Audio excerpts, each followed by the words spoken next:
Hello students, laws of motion या चॅप्टरच्या एक्सरसाइजचा हा तिसरा पार्ट आहे आणि या तिसऱ्या पार्टमध्ये आपण सॉल्व्ह करणार आहोत न्यूमरिकल्स. पहिल्या 2 पार्टमध्ये आपण एक्सरसाइज कंप्लीट करत आणलेली आहे आणि जो शेवटचा एक क्वेश्चन राहिलेला आहे, क्वेश्चन नंबर 7. या क्वेश्चन नंबर 7 मध्ये काय आहे तर न्यूमरिकल्स आहेत आणि या क्वेश्चन नंबर 7 मध्ये आपण काय सॉल्व्ह करणार आहोत? न्यूमरिकल्स. ठीक आहे स्टुडंट्स? तर प्रत्येकाने न्यूमरिकल्स प्रॉपरली सॉल्व्ह करायचे, माझ्यासोबत सॉल्व्ह करायचे आहेत, कारण काही प्रश्न मी तुम्हाला विचारेल, तुम्हाला त्याचे आन्सर्स आले पाहिजेत. ठीक आहे? तर मग आपण पटापट पुढे जाऊयात आणि क्वेश्चन पासून काय करूयात? स्टार्ट करूयात. ठीक आहे? So solve the following numericals. हे तुमचं पहिलं न्यूमरिकल आहे, हे तुमचं दुसरं न्यूमरिकल आहे, हे तुमचं तिसरं न्यूमरिकल आहे आणि हे तुमचं चौथं न्यूमरिकल आहे. तर या लेक्चरमध्ये आपण हे 4 न्यूमरिकल सॉल्व्ह करणार आहोत. ठीक आहे स्टुडंट्स? तर स्टार्ट करूया पहिल्या न्यूमरिकल पासून. न्यूमरिकल वाचा पटापट, काय काय दिलेलं आहे तर सांगा मला. And object moves 18 metre. कधी पण लक्षात ठेवा स्टुडंट्स, न्यूमरिकल ज्यावेळेस तुम्ही रीड करता पेन्सिल सोबत ठेवा आणि पेन्सिल सोबत ठेवताना जो नंबर येईल त्याला अशी अंडरलाईन करायची आणि त्याच्या युनिटला सर्कल करायचंय. आता तुम्हाला युनिटला सर्कल जरी नाही केलं तरी तुम्ही काय करू शकता, नंबर्सला अंडरलाईन करायची. नंबर आणि युनिट जे आहेत त्या सगळ्याला काय करायची, अंडरलाईन करायची. ठीक आहे? आणि त्याच्या नंबरच्या शेवटी त्याचं युनिट दिलेलं असतं. त्याच्यावरून कळतं की ती क्वांटिटी काय. आणि आता तुम्हाला काय करायचं, एकदा क्वेश्चन प्रॉपरली वाचा. An object moves 18 metre in first 3 second. म्हणजे एक ऑब्जेक्ट आहे जो 18 मीटर ट्रॅव्हल केले त्याने 3 सेकंदात. 22 metre in the next 3 second. परत 22 मीटर ट्रॅव्हल केलं नेक्स्ट 3 सेकंडमध्ये. And 14 metre travel in the last 3 second. परत 14 मीटर ट्रॅव्हल केलं लास्ट 3 सेकंडमध्ये. What is its average speed? आता आपल्याला ॲव्हरेज स्पीड काढायला सांगितली. आपल्याला माहिती आहे स्टुडंट्स, ॲव्हरेज स्पीड म्हणजे total distance travelled upon total time taken. But first of all will write given data. ठीक आहे? मग सांगा मला what is given? What is given? तो गिवन मध्ये दिलेलं आहे D1 आणि D1 ची व्हॅल्यू किती आहे? 18 metre. 18 metre, comma D2. D2 ची व्हॅल्यू किती आहे? D2 ची व्हॅल्यू आहे 22 metre. Okay, comma D3. D3 ची व्हॅल्यू आहे 14 मीटर. 14 मीटर. इथे तुम्हाला D1, D2, D3 दिलेलं आहे. त्याच्यानंतर तुम्हाला टाइम T1 किती दिला हो? टाइम दिलेला आहे 3 सेकंड. 3 सेकंड. T2 किती दिलेला आहे? T2 देखील 3 सेकंड. T3 किती दिलेला आहे? T3 is equals to 3 second. ठीक आहे? मग आता आपल्याला काय करायचंय, गिव्हन डाटा आपण प्रॉपरली लिहिलेला आहे. आता आपल्याला लिहायचा आहे formula. What is formula? Formula आहे average velocity. Average velocity is equals to average velocity is equals to total distance travelled. Total distance travelled upon total time taken. Total distance travelled upon total time taken. Total time taken. मग total distance travelled upon total time taken असेल तर इथे total distance किती आहे? D1 plus D2 plus D3 upon T1 plus T2 plus T3. मग त्याला solve करा. D1 plus D2 plus D3 ची व्हॅल्यू ठेवा. एकदा 18 मीटर, एकदा 22 मीटर, एकदा 14 मीटर अपॉन 3 प्लस 3 प्लस 3. मग आपण जर का याला सॉल्व्ह केलं तर इथे एक गोष्ट लक्षात येते की 18 प्लस 22 40. 18 किंवा एक काम करा, 4 प्लस 2 6. 6 प्लस 8 14. 1 आला. 1 plus 2, 1 plus 1 2, 2 plus 2 4 plus 1 5. 54 divided by 9. इथे आलं V average. V average is equals to 6 metre per second. V average आलं स्टुडंट 6 मीटर पर सेकंड. इथे तुमची जी ॲव्हरेज स्पीड आहे ती किती आहे? 6 मीटर पर सेकंड. आता दुसरं न्यूमरिकल बघूया. पण हे दुसरं, हे तिसरं आणि हे चौथं न्यूमरिकल देखील ॲव्हरेज स्पीडवरच आहे. मग तुम्हाला काय करायचं स्टुडंट्स? फोर्थ न्यूमरिकल सॉल्व्ह करायचंय. मी इथे गिव्हन लिहितो. मी काय लिहितो? गिव्हन लिहितो. आणि गिव्हन लिहायच्या अगोदर आपण क्वेश्चन वाचूया. A person swims 100 metre in the first 40 second, 80 metre in the next 40 second and 45 metre in the last 20 second. What is the average speed? Student 100% तुम्ही हे न्यूमरिकल सॉल्व्ह करू शकता. कारण इथे बघा D1 किती आहे? D1 किती आहे? 100 मीटर. T2 किती आहे 80 मीटर, T3 किती आहे 45 मीटर. आता T1 किती आहे 40 सेकंड, T2 किती आहे 40 सेकंड आणि T3 मात्र 20 सेकंड आहे. मग आता इथे तुम्ही ॲव्हरेज स्पीडचा फॉर्म्युला लावू शकता. Average speed is equals to what is the formula? Average speed is equals to total distance travelled upon total time taken.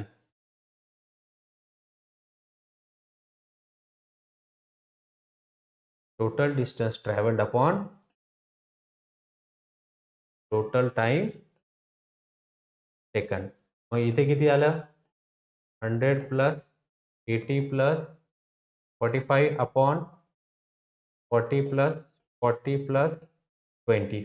इथे साईडला मी 100 प्लस 80 प्लस 45 5 8 आणि 4 12 चाला 1 एकाने 2 225 225 भागिले 100. तो V average is equals to 2.25 metre per second. तो average speed ही आलेली आहे. आणि तुम्ही हे जे साईडला कॅल्क्युलेशन केले ते तुम्ही साईडला असे लिहू शकता. ठीक आहे. मग आता आपण दुसरं न्यूमेरिकल सॉल्व्ह करूया. दुसऱ्या न्यूमेरिकलमध्ये काय दिलेलं आहे? ओके. मग an object of mass 16 kg is moving with acceleration 3 meter per second square. Calculate the applied force. If the same force is applied on the object of mass 24 kg, how much will be the acceleration? याच्यामध्ये दोन केस दिलेले आहेत students. बघा इकडे समजा इथे मी एक केस draw करतो. हा एक ऑब्जेक्ट आहे आणि हा एक ऑब्जेक्ट आहे. ठीक आहे. मग मी म्हणाल हे दोन ऑब्जेक्ट आहेत. या दोन ऑब्जेक्टवर पहिल्यांदा जर का मी फोर्स लावला तर फोर्स जर का लावला तर याचं जे मास आहे याचं मास 16 kg आहे, याचं मास 24 kg आहे. मग याचं ॲक्सेलरेशन हे 3 मीटर पर सेकंड स्क्वेअर आहे. 3 मीटर पर सेकंड. M1 किती आहे 60. इथे M2 किती आहे 24 kg. मग तुम्हाला एक गोष्ट लक्षात येईल की जर समजा इथे मास दिलेलं आहे, ॲक्सेलरेशन दिलेलं आहे. न्यूटनच्या सेकंड लॉचं स्टेटमेंट काय आहे? F is equals to ma. F is equals to ma. Force is equals to mass into acceleration. मग तुम्हाला मास माहिती आहे, ॲक्सेलरेशन माहिती आहे, तर तुम्ही फोर्स काढू शकता. पण दुसऱ्या केसमध्ये त्यांनी काय सांगितलंय की हा फोर्स तुम्ही फाइंड करा आणि हा फोर्स तुम्ही या 24 kg ऑब्जेक्टवर अप्लाय करा आणि मग सांगा की त्याचं ॲक्सेलरेशन किती होतंय. मग पहिल्या केसमध्ये आपण काय करणार students? First of all given आपण लिहू M1 is equals to 16 kg, M2 is equals to 24 kg, A1 is equals to 3 metre per second square, A2 काय आहे काढायचं आहे आणि F देखील काढायचा आहे. मग आता पहिल्यांदा F is equals to M1 into A1. M1 किती आहे 16, A1 किती आहे 3. 16 3 जा 48 न्यूटन. फोर्स किती आला 48 न्यूटन. ही झाली तुमची केस 1. मग केस 1 मध्ये तुम्ही काय केलंय? केस 1 मध्ये तुम्ही फोर्स काढलाय. केस 2 मध्ये आता काय लिहिणार? केस 2 मध्ये लिहिणार here F is equals to 48 newton, M2 is equals to 24 kg. तर A2 ची व्हॅल्यू किती? So F is equals to M2 A2 and therefore A2 is equals to किंवा तुम्ही याच्यात डायरेक्टली व्हॅल्यू ठेवू शकता.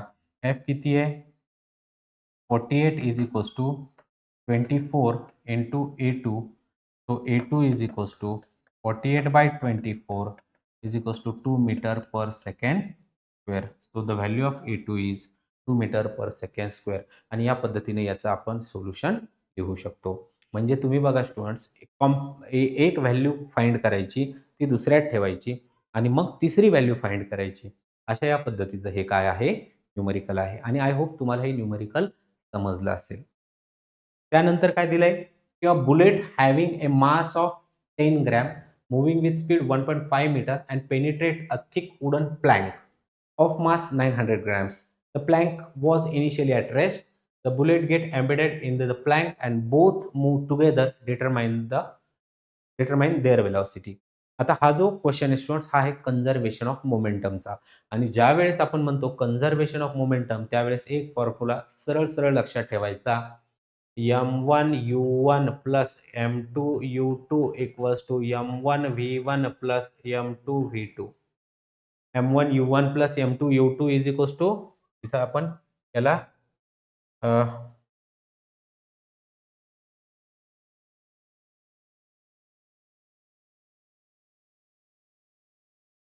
याला आपल्याला m1 लिहूयात. ठीक आहे, m1 u1. तर हा फॉर्म्युला तुम्हाला काय करायचा आहे, लक्षात ठेवायचा आहे. मग आता याच्यामध्ये काय आधी सगळ्यात अगोदर ही जी आहे ना, ही स्टोरी तुम्ही समजून घ्यायचा प्रयत्न करा. याच्यामध्ये काय दिलेलं आहे, याच्यामध्ये काय दिलेलं आहे, की एक वुडन ब्लॉक दिलेला आहे. याच्यामध्ये एक वुडन ब्लॉक दिलेला आहे असा. मी म्हणेल की सगळ्यात अगोदर मी वुडन ब्लॉक ड्रॉ करतो. हा एक वुडन ब्लॉक दिलेला आहे त्यांनी. आणि एक बुलेट याच्यामध्ये काय झालेली आहे, एक फायर केलेली आहे. एक बुलेट याच्यात फायर केलेली आहे. मग या वुडन ब्लॉकमध्ये काय केलंय त्यांनी, एक बुलेट फायर केलेली आहे. आणि इनिशियली ती बुलेट इथे असताना त्याची जी इनिशियल स्पीड होती, ज्यावेळेस ती या ब्लॉकमध्ये पेनिट्रेट झाली, तर हा ब्लॉक आणि ती बुलेट सोबतच सेम व्हेलॉसिटीनं काय केलंय, ते ना ट्रॅव्हल केलेलं आहे. आणि त्या दोघांची कंबाईन्ड व्हेलॉसिटी किती, हे त्यांनी विचारलेलं आहे. मग आता इथे बघा, m1 mass of bullet m1 किती दिलेलं आहे, 10 gram. Mass of plank, mass of wooden plank किती दिलेलं आहे, m2 900 ग्रॅम. ठीक आहे. त्यानंतर